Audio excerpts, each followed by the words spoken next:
las leyes de Kepler, ¿vale? Pero no se sabían el por qué. ¿Vale? Es decir, se sabía porque era muy fácil comprobarlo, porque por ejemplo, si Marte hoy estaba aquí y dentro de un mes estaba ahí y era donde decía que tenía que estar las leyes de Kepler, es que se cumple, ¿vale? No hay más, ¿vale? Eso es así. Pero, sin embargo, no se sabía el por qué. Entonces, se preguntaban el por qué y en la Royal Society de Londres, pues decidieron preguntar a los mejores científicos de la época. Entonces, es muy famosa la historia de que Halley fue a preguntarle a Newton, el del cometa, sí, Halley, el del cometa, el que descubrió el cometa Halley, a ver si les aportaba algo, ¿vale? Y por sorpresa, Newton les dijo que ese problema ya lo tenía él más que resuelto 20 años atrás, ¿vale? Y entonces es la historia famosa de la manzanita, que está Newton ahí tomando el solete en su finca, debajo de un manzano, supongo que sería un manzano, y le cae la manzana en la cabeza. Que luego, si eso, hablamos un poco también de esa historia. Y entonces de ahí sale la ley de gravitación universal, que podemos ver la fórmula. Tiene una fórmula matemática muy... yo creo que es teoría muy sencilla. Yo creo que es sencilla y que va a ser fácil de entender. Vale, entonces, si nos fijamos en la manzana, sobre la manzana, si yo la suelto, la soltamos. Oye, vaya unos reflejos, sí señor. Si la soltamos, hay una fuerza que la hace caer, ¿vale? Entonces, esa fuerza es proporcional a la masa grande, que es la masa del planeta, la masa de la Tierra, es proporcional también a la masa de la manzana, es decir, cuanto más grande es la masa del planeta, cuanto más grande es la masa del objeto, mayor va a ser la fuerza, ¿vale? De atracción. Y inversamente proporcional al cuadrado de la distancia que lo separa. Eso significa que cuanto mayor es la distancia... Si subimos, por ejemplo, la manzana a la estratosfera, ya no se cae. Ya no se cae, hay ingravidez, ahí ya no habría fuerza gravitatoria, ¿vale? Por eso vamos flotandillos. Bueno, yo nunca he estado en el espacio, lo reconozco. Pero bueno, lo has visto en la tele, ¿no? Oye, ¿y la iríamos G? Flotandillos. Bueno, la G es una constante, ¿vale? Que costó bastantes años calcularla y fue un experimento súper chulo de Cavendish, que un día hablaremos de eso, claro, ¿vale? que sí. Es una de las historias también muy interesantes de la historia de la ciencia. Bueno, entonces, nosotros si vemos la manzana, ¿vale? Lo que nosotros veríamos una fuerza de atracción, ¿lo ves, no? También es muy interesante que es recíproca, es decir, la misma fuerza que ejerce la Tierra sobre la manzana, ejerce la manzana sobre la Tierra, es decir, la manzana también está empujando para arriba a la Tierra, ¿vale? Lo que pasa es que, claro, la diferencia de masa es tan grande que no se nota. Claro, es como si nosotros vamos andando y chocamos con una mota de polvo. La nota de polvo sí lo nota, un mosquitillo, Claro. Y nosotros no, bueno, a no ser que se nos meta por la boca, que sí lo vamos a cuando notar. se dice, lo mismo da que sea una manzana que una caja de caudales, si cae desde el sexto piso, caen a la misma velocidad y llegan al mismo tiempo. Sí, porque ahí afectaría solo la gravedad de la Tierra, ¿vale? Eso es uno de los experimentos también súper chulo, que un día hablaremos de ellos, que hizo Galileo Galilei desde la Torre de Pisa, ¿vale? Y por ejemplo, si todo el mundo puede mirar por internet, cuando Neil Armstrong llegó a la Luna, cogió una piedra y una pluma, la soltó allí, como no hay casi gravidez, estamos casi en ingravidez, ¿vale? Pues cayeron a la vez las dos. Y es una cosa súper chula verlo, la verdad. Hay muchos experimentos. Esas galletas de mantequilla y galletas con pepitas de chocolate que nos has traído. Mala suerte, creo que me las he fundido en el viaje hoy, así que... Bueno, entonces, a mí me encanta hacer un experimento porque nosotros sabemos lo que decíamos antes, ¿vale? Sí. Si yo cojo la manzana... a ver tu reflejo, Salva. Y la suelto, ¡Uepa! Se nos cayó, no pasa nada. ¿Vale? Esto es un plano inclinado, ¿no? Sí, esto es un plano inclinado. Si yo pongo la manzana aquí, debería bajar. Debería rodar hacia abajo. Vale, entonces, si nosotros le decimos a la manzana que suba, vale, vamos a decir. Le tenemos que empujar, claro. Le tendríamos que empujar, pero ella por ella sola, como mucho se quedará, ¿vale? Claro. Pero bueno. Pero nosotros tenemos aquí un experimento que es súper chulo, que yo llamo la rueda que desafía la gravedad. Bueno. Entonces vamos a ver si somos capaces de desafiar la gravedad. Vale, entonces vamos a hacer un concurso tú y yo, Salva. Veo aquí de empreoisto. Hombre, entonces... en principio, si no tiene nada adentro, yo diría que se va a caer hacia abajo, ¿no? Vale, entonces, si yo suelto, pero recuerda que se llama la lata que desafía la gravedad. Claro, no, seguro, bueno, no lo sé, pero bueno, tú dices que va hacia abajo, ¿no? Sí, vale, entonces, si soltamos la lata, claramente va hacia abajo. Vale. Pero nosotros vamos a intentar conseguir que vaya hacia arriba, ¿vale? No sé si parecerá, alguien en casa dirá, esto es imposible, no sé. ¿Tú crees que subirá o que no subirá? Pues no lo sé, en principio... ¿Me crees, no? Te creo. Pero seguramente que hay algún truco que lo explica, pero bueno, en principio tendría que caer hacia abajo. Tendría que ir hacia abajo. Natural, vale, sería lo natural. Pero si la soltamos nos damos cuenta que ¡Yepa! Sube. Va para arriba. A mí esto me encanta hacerlo. Vale, entonces vamos a volver a repetirlo a ver si somos capaces. ¿Sube o baja? Venga. Bueno, yo creo que ya sube, ¿no? Después de haberlo visto. Pues bueno, sube, pero también podemos hacer que la lata baje, ¿vale? Entonces, bueno, aquí yo siempre hago la misma pregunta, ¿vale? Sí. ¿Por qué la lata sube cuando decimos que la gravedad hace que las cosas bajen, ¿no? Si yo suelto la manzana, no lo voy a volver a hacer, lo prometo. Si suelto la manzana cae. Si yo le digo a la manzana que suba, no suba. Sin embargo, claro, esto suba. A no ser que tú la empujes, ¿vale? Con fuerza. Tenemos dos opciones, ¿vale? La primera opción es magia, ¿vale? Y la segunda opción es cuestión de física. Ciencia, claro. Yo siempre tengo aquí a David guardado, pero hoy no te ha tocado trabajar. Bueno, entonces la cuestión es ciencia. Vale, entonces vamos a abrir qué tiene dentro la lata, la rueda que desafía la gravedad, ¿vale? Y lo que tiene es un simple contrapeso, ¿vale? Entonces, el truco es muy sencillo. Vamos a hacer para que lo vean todo el mundo en casa. Entonces, si yo dejo el contrapeso de este lado, aparecerá una fuerza hacia abajo, ¿vale?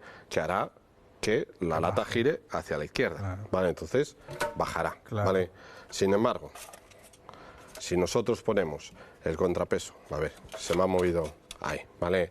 Si ponemos el contrapeso del otro lado, ¿vale? Entonces aparecerá una fuerza hacia abajo, ¿vale? Una fuerza gravitatoria, ¿vale? Y que hará que la lata ruede hacia arriba, ¿vale? Realmente es cuestión de la ley de gravitación universal.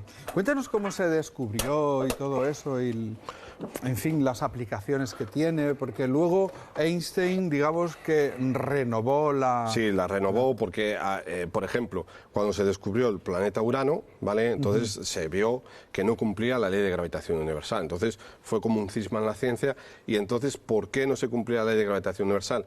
Pues porque había otro planeta, que era Neptuno, que hacía que tuviese otro movimiento del que se esperaba, ¿vale? Entonces así también fue como se descubrió Neptuno, que es una cosa muy curiosa, es decir, viendo el movimiento de los planetas y con la ley de gravitación universal se pueden descubrir nuevos planetas, ¿vale? Pero también es cierto que, por ejemplo, Mercurio en su órbita, cuando se acerca mucho al Sol, ¿vale? Alcanza una gran velocidad y ahí no cumple la ley de gravitación universal.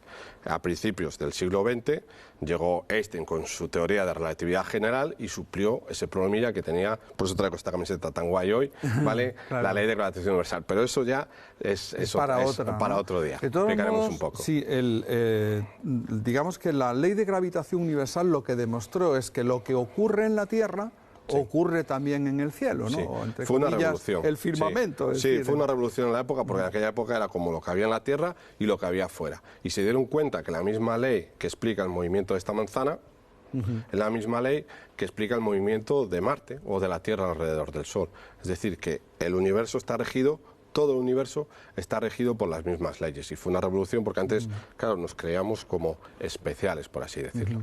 ¿Y cómo fue el descubrimiento de Newton? Es decir, él, ¿cómo llegó a esa conclusión? ¿Cómo lo supo? Vale, es muy interesante esa pregunta porque también es otra cosa que me encanta contarlo a los chavales siempre, ¿vale? Siempre se cuenta la misma historia que conté yo antes, que Newton estaba ahí tumbado en el césped, ¿no? Sí, bueno, es un poco la anécdota, siesta, ¿no? Sí, la historieta esa, que por cierto fue una historia que le encantó, que la engordó Newton, realmente. Newton sabía, era un poco ególatra, bueno, como todos los grandes genios, entonces sabía que Arquímedes tenía su historia de la bañera, de salir gritando Eureka, Galileo Galilei la de la Torre de Pisa, tenían historias guays, y entonces si él quería pasar a la historia de la ciencia... Tenía que inventarse una buena anécdota. Una buena anécdota, todos tenemos que tener nuestra buena anécdota, ¿no? Entonces, él promovió la historia de la manzana, ¿vale?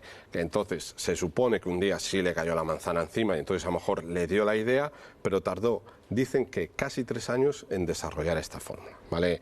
Y es una cosa que me gusta también, como te decía, contar a los chavales, porque ahora pensamos que es todo súper rápido. Se le cayó la manzana en la cabeza y ya le apareció la luz ¿no? y la fórmula. Y no, como si no. Estuvo los 2 genios, años trabajando en ella. Sí, los genios tienen la idea, pero luego tienen que trabajar en ella. Yo creo que es algo muy importante. A nadie se nos viene, por muy buenas ideas que tengamos, si no trabajamos en ella, se nos va. Otro aspecto interesante es la relación de Halley, ¿no? Y de Newton, ¿no? Porque si no llega a ser, porque Halley le pregunta a Newton, nunca hubiéramos sabido. Sí, nunca hubiéramos sabido, sí, porque Newton era como muy receloso de enseñar sus trabajos. No le gustaba que la gente viese sus trabajos. Y Halley, gracias a Halley, pues descubrimos esta ley que hacía 20 años que ya él ya la había desarrollado. Entonces, claro, vale. También le pasó algo parecido con lo de Leibniz y Newton, que también lo había desarrollado antes, y como no lo publicó, pues a lo mejor llegó tarde. Claro, por eso se enfadó tanto. Se enfadó tanto, sí. Claro, y decían que la había copiado. Que la había copiado, porque él ya lo tenía hecho de muchos años atrás, pero no lo había publicado.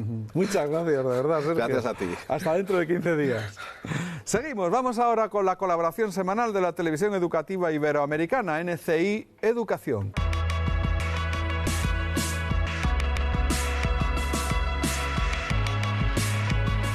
La diabetes aparece cuando el páncreas no genera insulina suficiente o cuando el organismo no utiliza eficazmente la insulina que produce. Hoy, en NCI Educación, les acercamos a esta enfermedad en un programa que presentamos en el Museo Nacional de Ciencias Naturales, en el que, además, el proyecto Oso Andino protege al único oso autóctono de Sudamérica. Conocemos a youtubers científicos. En Conexión IBE, un modelo de realidad virtual de la Universidad Politécnica de Valencia reconoce las emociones. El Día Mundial de la Diabetes es el 14 de noviembre. ¿Sabían que más de 400 millones de adultos la padecen? Hoy conoceremos cómo vive alguien con esta enfermedad crónica.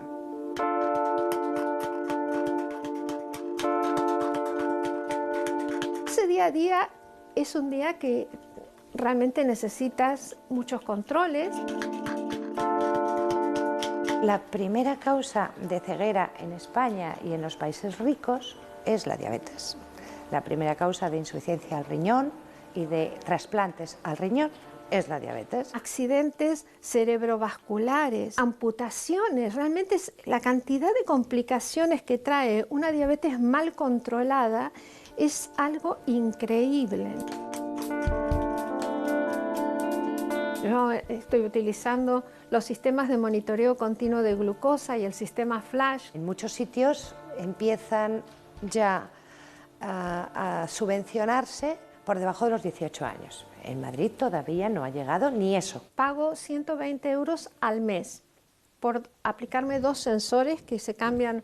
Cada sensor se cambia cada 15 días. Y con la glucemia capilar se puede controlar, pero claro, si lo quieres hacer bien tienes que darte 8 o 10 controles picotazos al día.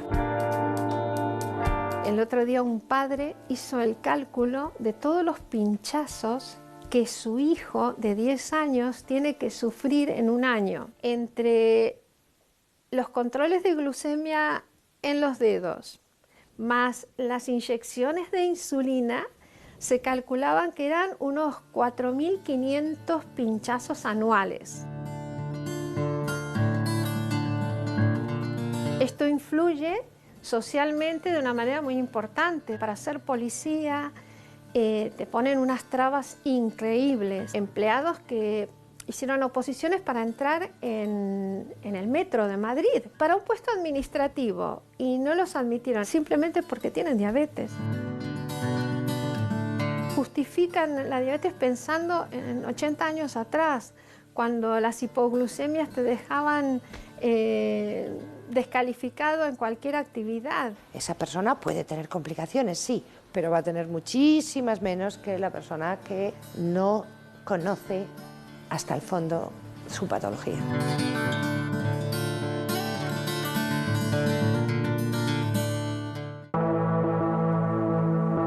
Se lo conoce como oso andino u oso de anteojos.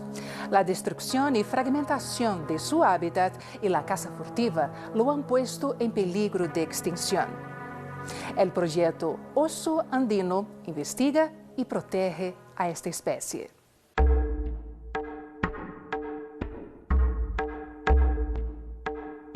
Soy investigador de los grandes mamíferos en el Parque Nacional Cayambe-Coca.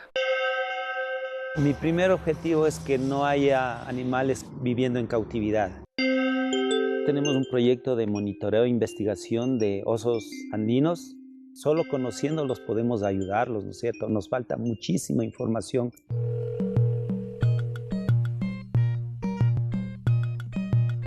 oso andino, un macho puede medir parado 2,20 metros, pesan 200 kilos, vive desde Venezuela, Colombia, Ecuador, Perú, Bolivia y un poco al noroccidente de Argentina, pero puede vivir de 0 metros a 5.000.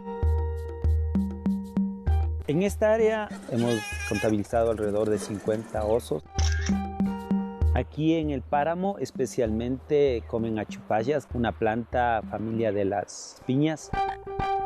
Lo que hace el papel ecológico del oso es un abridor de claros en el bosque. En el caso del páramo, el oso permite que haya más biodiversidad, que el agua se concentre más.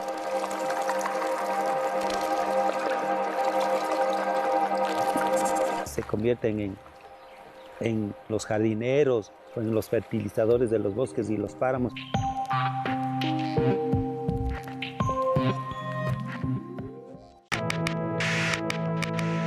Youtubers científicos.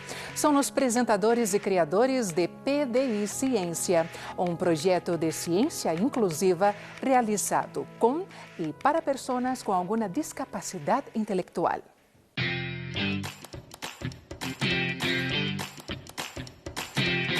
PDI Ciência para mí es una experiencia muy bonita.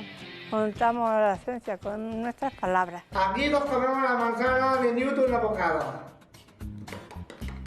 Venga, Newton. Un proyecto de ciencia inclusiva que lo que pretende es poner el foco en dos de los grandes olvidados de los medios de comunicación, que son las personas con discapacidad y la comunidad científica. Hoy traemos un especial sobre contaminación lumínica y cielos nocturnos. Democratizar ese acceso al conocimiento científico, llevándonos al terreno del humor, al terreno de la inclusividad. Ni un día la cámara me daba miedo. La gata topo vuelve a sorprendernos. Vamos a ver dónde se encuentra el aceite de palma. Se encuentra en Portugal un cráneo de hace 400.000 años. Una de las cosas que hay que tener en cuenta es que estamos hablando de divulgación científica desde personas con discapacidad intelectual. Hay muchos conceptos que se escapan a estas personas, partiendo de la base de que el 90% de nuestro equipo técnico no sabe ni leer ni escribir porque no ha tenido esa oportunidad a lo largo de su vida, pues hay que hacerlo jugando con la naturalidad. ¿Puede hablarnos de la campaña de excavaciones de este año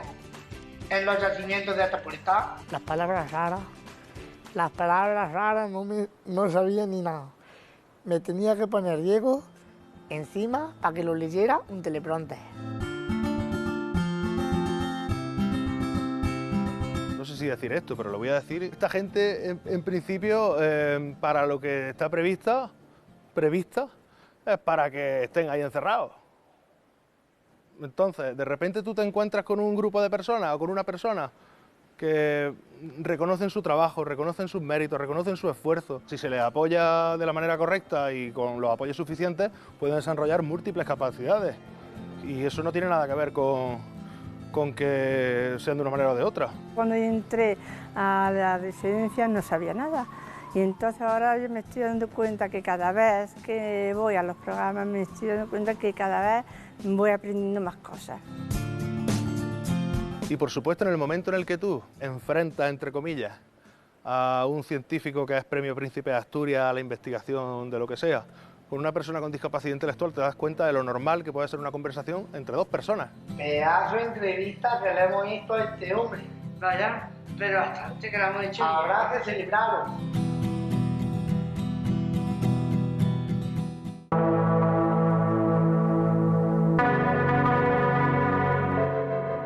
Este sistema de realidad virtual, creado por investigadores de la Universitat Politécnica de Valencia y la Universidad de Pisa, es capaz de reconocer las emociones de los usuarios en espacios arquitectónicos. Entre sus aplicaciones puede ayudar a elegir qué alternativa en un proyecto de construcción, como un parque, un hospital o un colegio, provocaría las mejores emociones a sus usuarios. Si te sientes más seguro, si te sientes más relajado, cómo te afecta la iluminación en una calle. En definitiva, bueno, pues todos los parámetros que hasta ahora se están estudiando con cuestionario, pues utilizar la realidad virtual y la inteligencia artificial y comprender cómo impacta en los usuarios el entorno.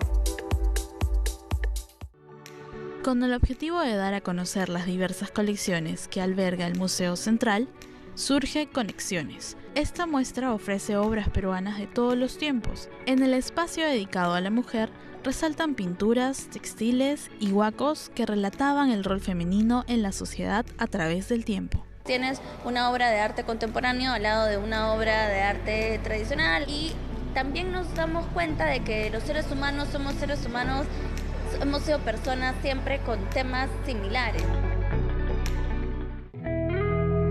Estas son jornadas que se llevan adelante en la universidad desde hace más de 9 años. Trabajamos con escuelas secundarias, con estudiantes de 5º y 6º año. Y además se tratan temáticas que espontáneamente presentan en ejes temáticos que son muy amplios, que tienen que ver con los derechos humanos, que tienen que ver con la historia, que tienen que ver con la identidad, pero que también atraviesan ejes como la economía social, la diversidad cultural, y por lo tanto es un momento muy enriquecedor y de mucho intercambio.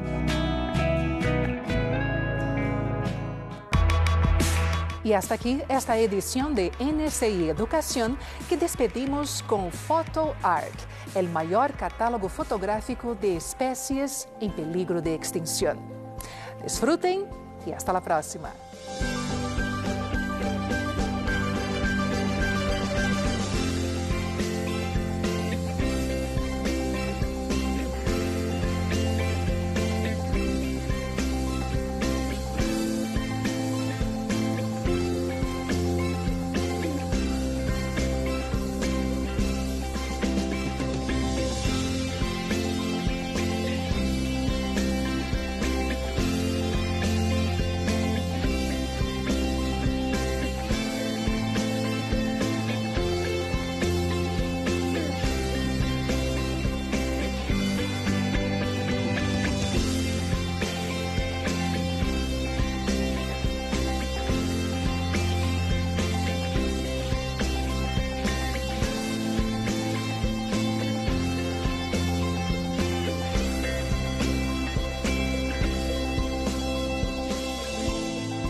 La editorial Gedisa ha reeditado Las revoluciones de la cultura escrita de Roger Chartier, director de estudios de la Alta Escuela de Ciencias Sociales de París, uno de los más reconocidos expertos mundiales en el tema en la actualidad y uno de los iniciadores de los llamados estudios culturales. El libro está compuesto por una entrevista con el periodista francés Jean Le Brun y 3 conferencias dictadas en diferentes lugares del mundo. Recordemos que su primera publicación data del año 2000, con lo que su lectura hoy presenta el añadido de, siendo los textos de intención prospectiva, comprobar en qué medida han acabado acertando o no.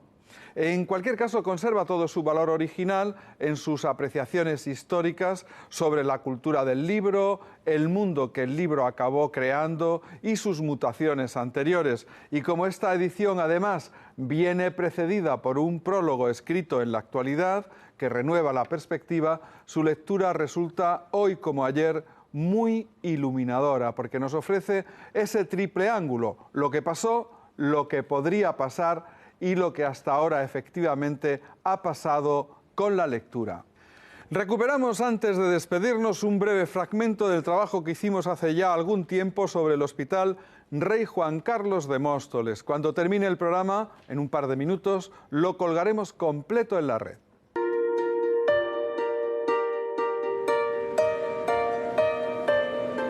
Es que en este lugar donde está Móstoles, como tantos otros, no hay calles. Es un lugar de la ciudad en que la ciudad ya casi es el campo.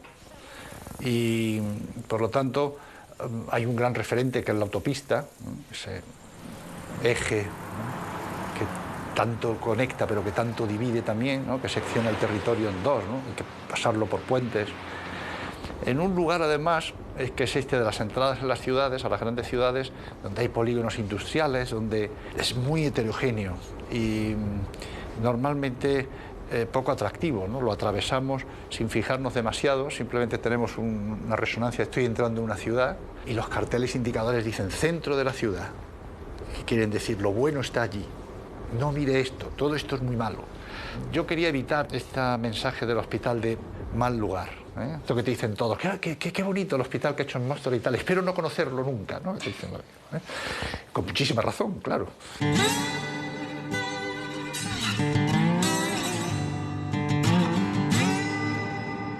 Hasta aquí llegamos. Volvemos mañana y abriremos un nuevo taller, de música, con los integrantes de Vibrato, 2 jóvenes profesores que construyen instrumentos musicales con los objetos más variopintos y que nos van a enseñar a disfrutar más explicándonos los conceptos básicos de la música. Ya los conocen, no hace mucho tiempo que confeccionamos un documento con ellos. Les esperamos mañana a todos a las 10 en la 2, como siempre. Pasen un buen día.